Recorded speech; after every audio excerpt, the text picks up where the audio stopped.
Alam kong malaki ang plano ng Diyos sa bawat isa. Malaki ang plano ng Diyos sa ating simbahan. Malaki ang plano ng Diyos sa ating ministeryo. Kaya tayo po ay magpatuloy-tuloy at dalangin ko nga, tunay na tayo madatnan ng Panginoon na tapat na naglilingkod sa Kanya.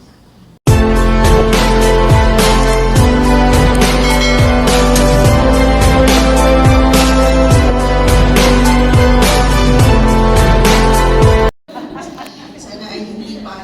But anyway, the pencil maker spoke to the pencil saying, there are 5 things you need to know before I send you out into the world. Always remember them and you will become the best pencil you can be. To any maker po, or manlilikha, should I say, creator, no, hindi po siya lilikha ng isang bagay tapos sasabihin niya, okay lang, ganyan ka lang. Kahit hindi ka first, second ka lang. No? Lahat po ng maker or creator, ang nais po niya yung best para po sa kanyang mga nilikha, para po sa kanyang mga ginagawa po. And so ano daw po yung 5 bagay na binibili po niya? Una, you will be able to do many great things. But only if you allow yourself to be held in someone's hand. Ayan, alam niyo po ang lapis, wala po kasi siyang saysay kung wala pong malikhaing kamay na hawak po sa kanya. Amen po ba doon? Ang lapis, mananatili lang po siyang isang object, isang stick, a piece of object, kung wala pong malikhaing kamay na hawak po sa kanya. Pero pag ang isang lapis po, hinawakan siya ng malikhaing kamay, siya po ay makakagawa ng magagandang obra, magagandang tula, magagandang kwento, magandang mga drawings, paintings maybe. Yun ay kung papayagan niya pong hawakan siya ng kamay. Tama po ba? Salamat po kasi hindi pa tayo nakakita ng lapis na pumapalag. No? Ay, wag po hawakan. Ayaw pa sumulat ngayon.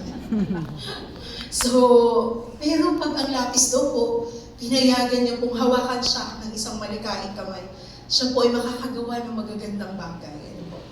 Second, you will experience a painful sharpening from time to time. This is required if you are to become a better pencil. So, ang pangalawang bilin ay bilang lapis, dadaan ka sa masasakit na pagtatasan. Yan. At habang ginagamit po kasi ang lapis, siya po ay pumupurol. Tama po ba? Kaya po, paminsan-minsan, kailangan siyang dumaan sa pagtatasa. Nakakita na po ba kayo ng labis na pumapalag? Huwag mo akong tasahan. Or, aray. Masa. Buti po, wala. Ano po, pumayag siya. At yun ay bahagi ng kanyang pagiging lapis. At yun ay kailangan para siya ay mas maging better. Ano po, pencil. Third, you have the ability to correct any mistakes you might make. Yan. Ang merong magandang feature po ang lahat ng lapis. Meron po siyang eraser. Yan, di ba kinakagat pa po niya yung baka? Anyway, magandang feature ng eraser, ng pencil, meron siyang eraser, na nagpapaalala na, sige lang, okay lang, sumulat ka lang, kasi pag nagkamali, pwede magburahin. Alright? Fourth, the most important part of you will always be what's inside. Ang pinakamahalagang feature ng lapis ay yung nasa loob niya. Ang tawag doon ay lead, o kaya sa iba po ang tawag ubod ng lapis. Tama ba? Actually, pwede siyang walang eraser, pwede siyang walang kulay, pwede siyang walang disenyo. Pero hindi siya pwedeng walang lead sa gitna. Or else, siya ay magiging isang stick lamang, piece of wood lamang siya. So what's very, very important part ng lapis ay yung nasa loob niya. Kasi yun yung nagbibigay ng purpose sa kanya para po siya ay makapagsulat. Amen? Amen. Okay, fifth. No matter what the condition, you must continue to write. Ano man daw yung kondisyon, you must always leave a clear, legible mark no matter how difficult the situation. No? Ang binibili ng pencil maker, magsulat ka lang, tuloy lang. Kahit anong sitwasyon, no? Kahit anong pang texture ng papel, no? Ikaw ay patuloy na magsusulat. And so, the pencil understood, promising to remember, and went into the box, fully understanding its maker's purpose. Now, replacing the place of the pencil with you. always remember them, never forget, and you will become the best person you can be. Katulad po ng lapis, meron din pong maker na lumikha ng bawat isa sa atin. Amen po ba? And itong maker na to, he would always want the best for us. Kaya nga po salamat kasi dumating po tayong lahat sa desisyon na magpasakop sa ating maker. Amen po ba? Magpasakop sa ating maker, bakit ang pangarap nitong maker na to para sa atin ay the best. And he would always want the best for all of us. So, ano ba yung, paano tayo makaka-relate? Number one, you will be able to do many great things. But only if you allow yourself to be held in God's hand. Amen po ba? Kailan po ba nagkaroon ng purpose ang buhay natin? Diba nung isinuko mo yung buhay na yan at sinabi mo, Lord, eto na yung buhay ko, hawakan. Napakahalaga pala na ang tao, meron siyang handler. Alam niyo ba yung mga artista, yung mga sumasali sa beauty pageant, may handler. No, may humahawak po doon. Ikaw kapatid, sino ang handler mo? Dalangin ko na malinaw sa iyo ang handler mo ay walang iba kundi ang ating Panginoong Kristo Jesus. Amen po ba doon? Bakit? Kasi pag ang Lord pala ang may hawak ng buhay mo, pag siya pala yung handler, pag siya pala yung kinikilala mong maker ng buhay mo, you can be able to do many great things. Makakagawa ka, mamamangha ka sa pwede at kaya gawin ng Panginoon sa pamamagitan mo. Amen po ba doon? Sino dito yung more than 1 year na nagsiserve kay Lord as mentor? Taas kamay. More than 1 year. Yung mga kasama kong mga batikan dyan, magtaas na ng kamay. O sino yung less than a year? Bago lang. Ayun. Welcome po sa Ladies Ministry. At isang magandang desisyon po ang inyong ginawa na kayo po ay nag-alat ng a portion of your life para magamit ng Panginoon. And kung ganun yung puso mo na, Lord, ito yung buhay ko, gamitin mo. Pag ganun yung winiwika mo or sinasabi mo sa Panginoon, talaga pong gagamitin ng Lord, He will maximize our lives. And you will never know how far you can go. Nagsimula din po ako sa isang small group leader. No, si Ate Luto ng small group ko po yan, nung naniwala po sa akin yan. My desire back in 2004 was to have my own group sa 13. Kasi nabiburden po ako na walang taga-13 na mga ladies during that time. Ako po ay nakatira sa Rehinaville 2000. Yun po yung bahay ko back then. From 2004 to I think 2009, 2010. May bahay po ako dyan. And alam niyo po ang ginagawa ko noon. Nagja-jogging ako sa umaga. Hinahanap ko yung address ng mga umaten sa COG Daso. Tapos lakas loob po akong kakato. Sasabihin ko, hello po, ako po si Ate Presi. Pwede po ba tayong mag-devotion dito sa ating subdivision? Yan po. At ang mga una pong tumugon yan, si Ate Lot, si Ate Cha, hindi siya mentor. Ate pa, si Ate Cha, kung kilala niyo po. Yun po ay napakatagal na po. Unang small group ko po yan. I think mga 4 po kami or 3, meron pang 2 na nasa ibang church na po. Nevertheless, parang umaattend dito for time to time. However, yun po yung simula. And when that, dun sa mga simula po na yun, hindi ko po alam, dadalhin ako ng Panginoon sa preaching ministry, sa pagiging ministry, sa pagiging national. You'll never know. Amen po ba? Yun ay, doon lang sa araw na sinabi mo, Lord, ito yung buhay ko po, gamitin. Amen po ba? So talagang pag hinayaan mo na yung buhay mo ay ginagamit ng Panginoon, mag-grow ka dun sa paglilingkod, magle-level up ka dun sa iyong paglilingkod. Ano po? And not only that, when you allow other human beings to access you for the many gifts you possess. Sa totoo lang, akala natin tayo po ay maglaba, magluto, maglinis ng bahay lang yung kayang gawin. Amen ba doon? Pero nung napunta kayo sa ladies, napapasayaw kayo minsan, napapakanta kayo minsan, nag-acting pa kayo minsan, and you suddenly realize, marami pa na kayong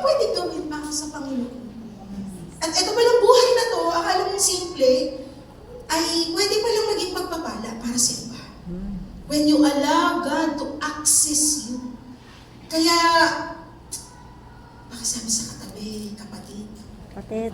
Huwag kang tatanggi. Huwag kang tanggi ng tanggi. No? Wala. Kasi minsan po, pag may mga pinapagawa po sa atin, ang baba agad ng tingin natin sa sarili, nang parang ang tingin mo hindi mo kaya. Amen po ba? O, nung unang-unang umattend ka sa ladies, tapos sinabi, ate, pwede ka bang mag-opening prayer? Parang gusto mo na mag-backslide, di ba? Opening prayer. Alam niyo, napakahalaga ng opening prayer. Hindi mag-uumpisa yung gawain pag walang opening prayer. Minsan, ang liit ng tingin natin dun sa mga ginagawa natin. Pag tumatayo lang kayo sa pinto, umaabot ng kamay, humingiti, nagko-connect. Akala nyo walang effect yun, but you allow God to access you. Yung pagngiti nyo, kalakasan po yun. Yung presensya nyo, kalakasan po yun. Amen po ba? And you just can't imagine yung laki na po ng ginagawa ng Panginoon kapag pinagsama-sama po yung maliliit na ambag or contribution po ng bawat isa sa atin. Kaya bawat isa po ay mahalaga. Amen po ba ito? Sige po, palakpakan naman natin sa So that's one. We have to always let God hold our life. Make sure ang handler mo ang Panginoon. Lagi. Tama ba? Kasi pag yung buhay na yan, hinawakan ng Panginoon yan. Ano man ang daanan yan, magtatagumpay yan. Kasi ang kamay ng Panginoon lang siyang magpapagtagumpay sa bawat isa sa atin. Hallelujah. Second, you will experience a painful sharpening from time to time. By going through various problems, but you needed to become a stronger person. Siguro sasabihin niyo sa akin, bakit naman yung mga problems ko ay hindi from time to time? Araw-araw ata, masakit. No? Katulad ng labis, tayo po ay tinatasahan ng mga pangyayari. Para bagang ikaw ay tinatasahan ng mga problema, ng mga struggles, ng mga challenges in life, ng mga suddenlies na minsan ito yung nagpapaayaw sa atin sa paglilingkod. Ilan na ba yung mga painful sharpenings na nauwi ka sa desisyong magpapaalam na ako kay Ate Jane, magpapaalam na ako kay Ate Lot. Kasi ang sakit na nito. Hindi ko na to kinakaya. Hello?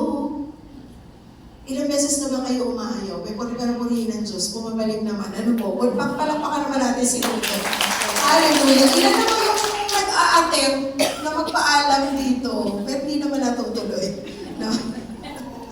At ilan na ba yung gusto na talaga, siguro sa oras na ito meron na gusto na talaga tatapusin ko na lang yung training natin na magpapaalam na. We just want to quit.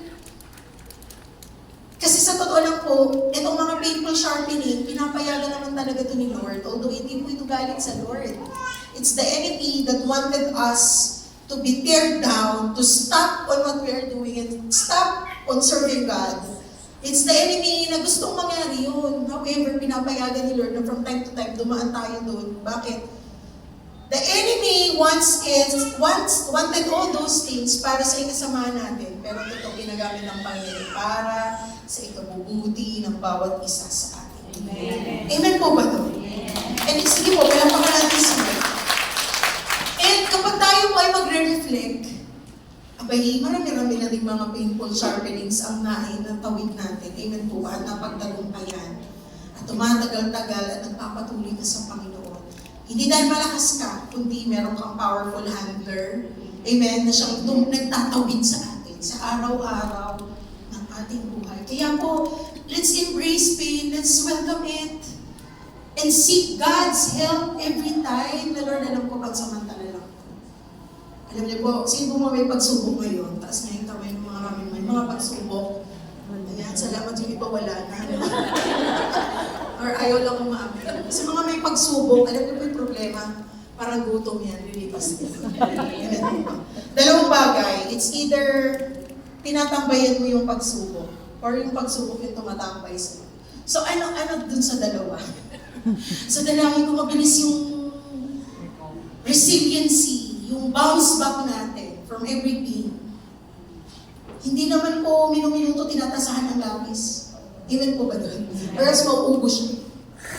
It's really from time to time to time. And every time we go through it, We can always run to God, cry unto God, seek strength from God. Amen po ba? And we will always come back stronger and better. Amen po ba doon? Amen. Kaya kasi kung sa isang pagsubok, aayaw tayo, walang tatagal, hindi lalaki. Amen po ba? Hindi tayo makakaambag sa born again Pilipinas. Kung every time na magkakasakit, problema, masasaktan, malulungkot, mawawala tayo at aalis. Pakisabi rin sa katabi, kapatid, huwag kang mawawala. Amen. Pakitandaan yung mga mukha ng katabi niyo, ha?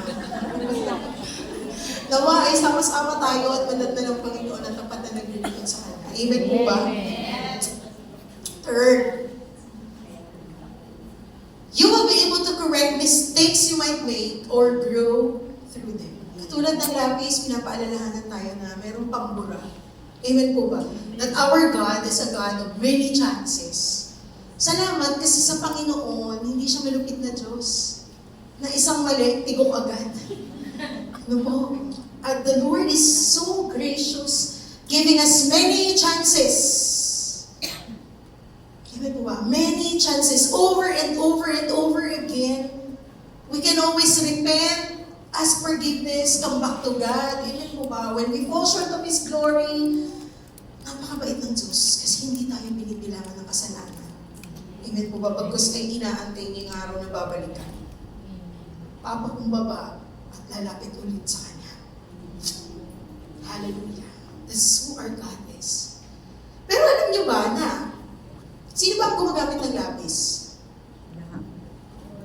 Mga bata, di ba?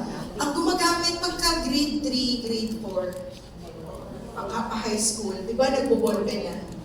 No, it's also a reminder for all of us na kapag bata ka, younger Christian, okay lang magkamali.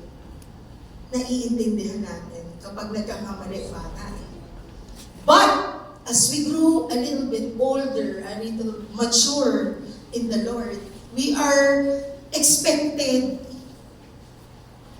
to deal, to transact with people na mas mature. Amen ba doon? Mas mature disposition na po. Kasi po, ang reality ng buhay, hindi lahat ng mali ay pwedeng burahin. Amen po ba? Merong mga mali na kahit anong bura mo, mag-iiwan siya ng consequences. Mag-iiwan siya ng masasakit na marka sa ating mga pamilya, sa mga tao sa paligid natin. Kaya po, tayo na nakakita na po ng tama, binuksan na ni Lord yung mga mata natin, tinanggad na ni Lord yung piling sa mga mata natin. Tayo ay inaasahan ng Panginoon na hindi ko mo mapait siyang Diyos, hindi ko mo mapagpatawad siyang Diyos, hindi ko mo God of many chances, eh magiging warte-warte ka lang sa buhay at okay lang magkamali.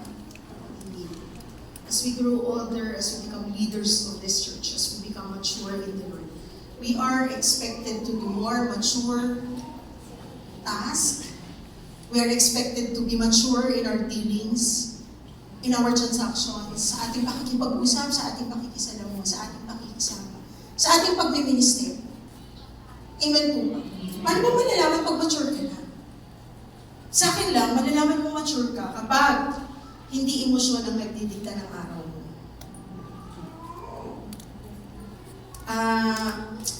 Minsan talaga may gising tayo, hindi maganda, di ba?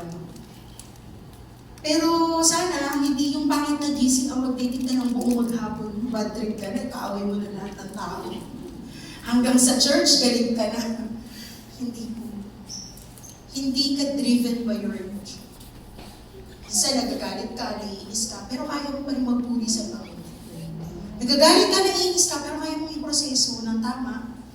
Timbang-timbangin ang mga bagay-bagay para makakamap ka sa better perspective, better position, better disposition, better decision. Amen po ba doon? Yung malalaman mo pag mature ka, kaya mo nang intindihin yung mga nanakit sa'yo. Bakit nila nagawa sa akin to? Or kaya mong sagutin yung tanong na bakit ba ako nasasaktan? Ano bang problema ko? Ano bang mali sa akin? We can do reflections and come up with a more mature decision.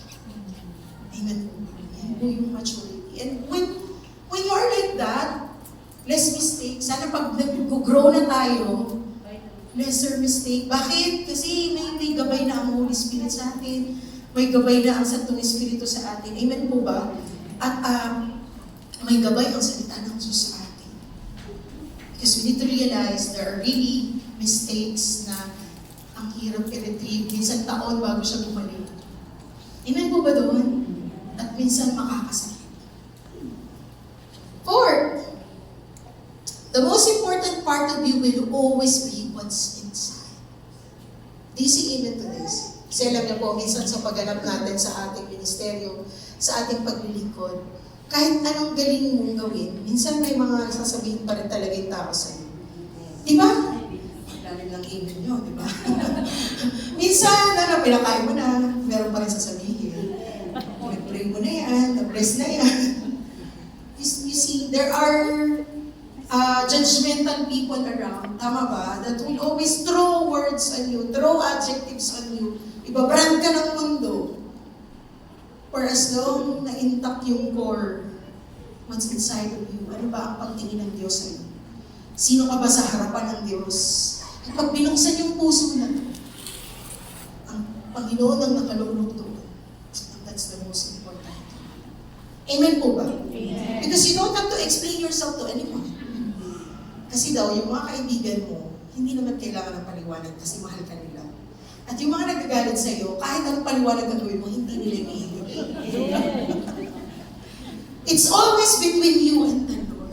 Amen. Sa iyong paglilingkod, ang kausap mo naway ang Panginoon.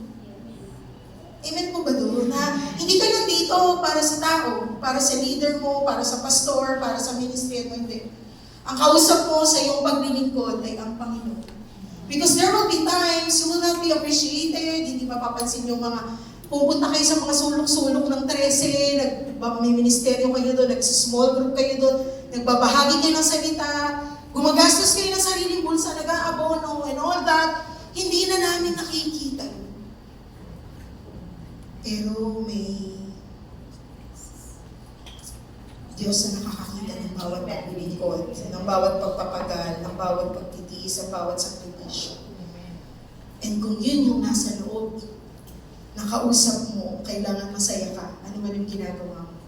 Amen po ba doon? Amen. Kasi ang pinapasaya mo ay siya. Amen. Kaya po sa paglilingkod, sige po palang natin sila. Kaya po sa ating paglilingkod, minsan, nalilihis, baka, naglilingkod ka na lang dahil yung mga kaibigan mo andito. Baka, kaya ka na lang, andito kasi sumasaya ka dito. Hindi laging masaya ang ministry. Talagang there will be conflicts minsan, tama ba? Minsan na hindi tayo magkakaintindi. Walang perfect na ministry. Walang perfect na church. Basically because the people inside it are imperfect. Amen po ba? At lahat po tayo ay pinuproseso lamang ng Panginoon. At dalangin po tayo ay merong allowances for the faults of each other, for the lapses. Bakit po? Kasi tayo man po ay pinuproseso din ng Panginoon. No, dapat pag pumunta ka sa church, nandun ka sa mindset na may suot-suot na karatula. No? Sorry for the inconvenience, I am under construction. So we are all under construction by the Lord. Amen po ba? Amen. Kaya dalangin ko mas maging maunawain, mas maging mapagmahal tayong leader, mas maging patient with one another. Amen po ba?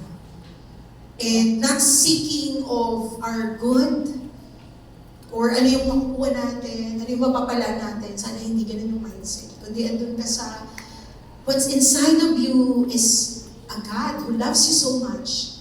And because of that love, nagre-resulta na gusto mong paglingkuran siya kasi mahal mo siya. Period. Amen po ba? Kasi sa totoo lang po nakakapagod po ang paglilingkod. Sino po ba ang napapagod na? Walang umaamin. Walang gustong umaamin. Pero nakakapagod na siya. Pero tanggalin mo yung ministry, tanggalin mo yung church, tanggalin mo yung mga tao sa paligid mo. Sino ba yung nasa loob mo? Ano ba yung nasa loob? At bakit ka magpapatuloy na maglingkod? Kapag minsan wala nang mag-i-encourage, kapag sarili mong pamilya hindi ka na naiintindihan, I pray that your inner core is solid. that the Holy Spirit resides there, comforting you, counseling you. Amen po ba? And you'll experience His peace and His love all the time. Kasi yun po yung pinakamahalaga. Last, on every surface you walk, you must leave your mark. Katulad ng lapis, alam niyo po, tayo ay lalakad sa mundong ito at mag-iiwan po tayo ng marka. Amen po ba? Ano kayang marka ang iiwanan natin sa ating mga anak? Paano kaya tayo maaalala ng ating mga anak? Kapag ako kaya ay umupo at tinanong ko yung mga anak niyo, kumusta yung nanay niyo? Ano ang sasabihin nila?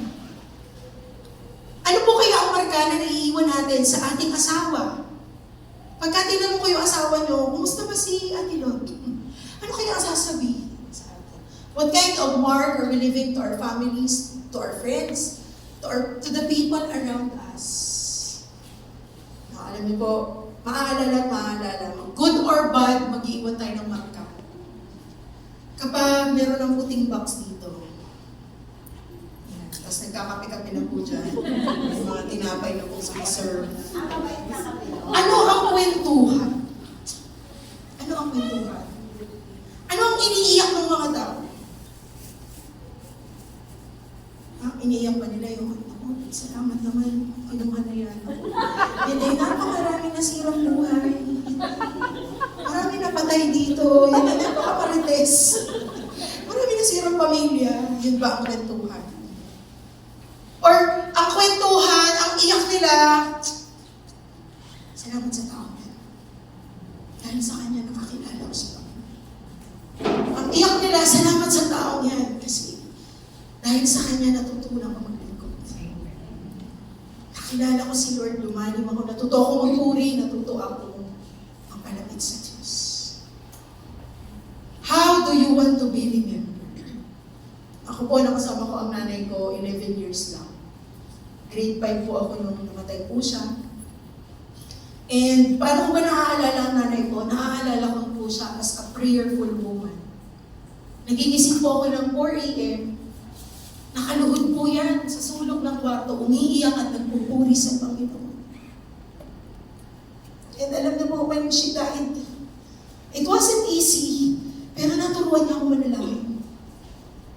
Natutunan kong lumuhod din. Natutunan kong lumapit din sa Diyos, araw-araw ng buhay. And that's the legacy na naiwan niyo po sa akin up to today. Kaya tayo mga nanay, anong legacy yung iiwanan natin sa ating pamilya? Because our first ministry is our family. Dalangin mo, nakaka-ministeryo ka. Paano ka naglilingkod? Nakikita nila yung faithfulness mo sa paglilingkod. Na kahit anong mangyari, darating ka, gagawa ka ng paraan. You will always show up. You will always find ways to serve God out of that love that is overflowing in us. Because we will always be remembered. Ang memories ko sa nanay ko, yung ang pangsimba, hindi pwedeng suotin ng pangpasok sa school. Kukurutin ka talaga niya pag yung pangsimba, suotin mo sa school.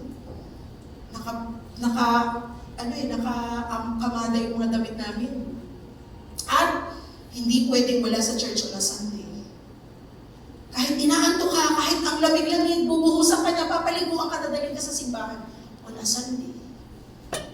I'm a Sunday schooler. That's the legacy. Nagpapasalamat ako doon kasi kung hindi ganun, baka hindi din ako ganito. Because I was only 11. At ang naipasa niya sa akin ay pananampalataya. Ang naipasa niya sa akin ay strong faith in God. At yun yung tumulong sa akin para magtatagumpay ako sa buhay, para magiging ayos ang buhay ko. Not perfect, but by the grace of God, I am now standing in front of you saying, napakabuti ng Diyos ang buhay. Amen. Salamat dun sa Mark na iniwan ng nanay mo sa akin. Tayo po ba? Ano po ba yung marka? Pag inaaway na kayo ng asawa niyo, pag hinahadlangan na kayo sa mga ginagawa niyo. How do we live our Kung meron sana tayong ipapasa, yun yung pananampalataya. Amen po ba? Amen. And you must continue to serve God in everything, no matter what the situation.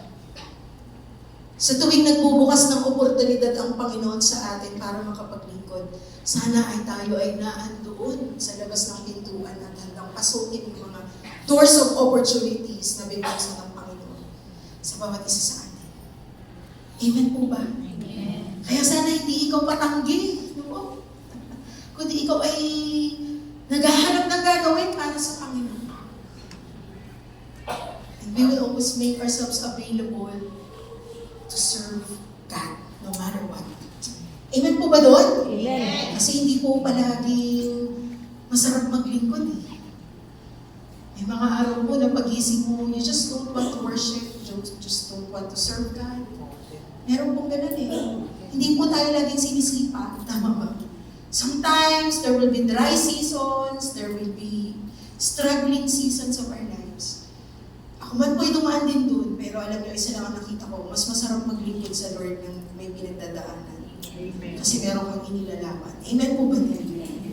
Because you know, at the end of it all, gagawa naman ng paraan lahat yung mga pinuproblema mo. No? Kaya tuloy ka lang sa iyong paglilingkod.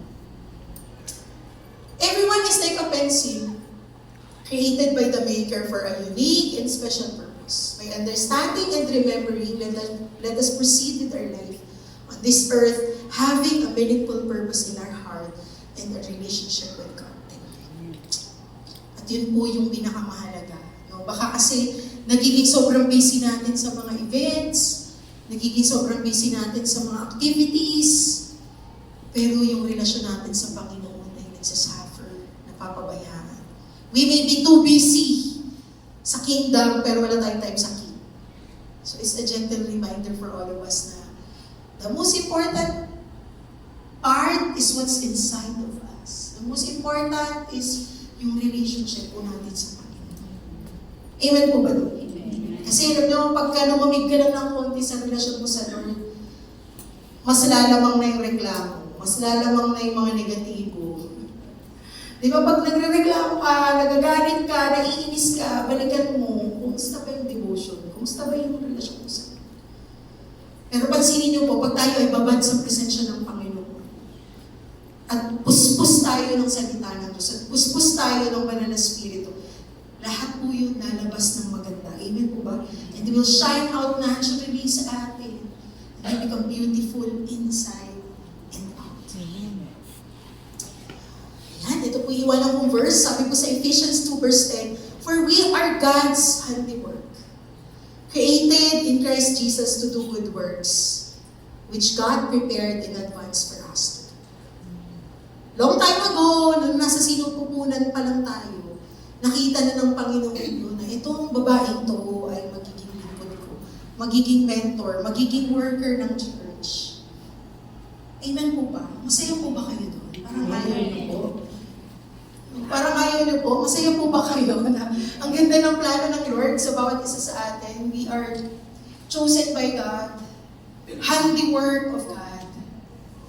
Para yung maliliit na availability no, pag pinagsama-sama natin, we can advance the kingdom of God. Yung mga talento natin, pag pinagsama-sama, we can be useful in the kingdom of God. Amen po ba? And ano ba yung good works na prepare ni Lord in advance? That's the ministry. That's the ministry na salamat kasi dinala tayo ni Lord sa isang church na ang daming ministries. Amen po ba? At marami tayong pwedeng gawin para sa Kanya. Those are good works which God prepared in advance for us to do. Hindi po nagkamali si Lord na dinala ka sa ladies, dinala ka sa COG. No? Baka meron ba kayong reservation na ito pag may umaway sa akin, aalis na ako dito. Lipat ako ng ministry. Pakitingnan nga yung mga katabi nyo sa mata. Tayo ba ay seryosong dadatnan na ng Panginoon na tapat na naglilingkod sa Kanya dito sa COG 13? Ay, akin na naman ang amen. Seryoso ba yun? Talagang sinasabi ko sa Lord, dito na ako mamamatay. Lord, madatnan mo nawa akong tapat na naglilingkod sa iyo. Amen. Amen po ba? Amen. Sana hindi kayong, hindi, mga ano lang ako, isang taon lang ako sa ladies. 2 taon, lipat na. Sana wala nang ganun. Because what you are doing right now is a privilege. Amen po ba? Hindi naman tayo kailangan ni Lord, sa totoo lang po. Kaya naman ni Lord, i-born again ang buong 13 without our help. Sobrang makapangyarihan niya, kaya niya. Kapag umalis ka, papalitan ka na agad. Tama ba? Ano po yun eh? Lahat tayo. Pag umayaw tayo, pwede naman. Kung hindi tayo gagamit si Lord ng iba, pero isang pribilehiyo na ikaw ngayon ang nakaupo dyan at gustong gamitin ng Panginoon. Amen. Hallelujah. Sige po, palakpakan natin si Lord. For you are made to do great things. At alam kong malaki ang plano ng Diyos sa bawat isa. Malaki ang plano ng Diyos sa ating simbahan. Malaki ang plano ng Diyos sa ating ministeryo. Kaya tayo po ay magpatuloy-tuloy at dalangin ko nga, tunay na tayo madatnan ng Panginoon na tapat na naglilingkod sa Kanya. So, tapos na po tayo sa ating maikling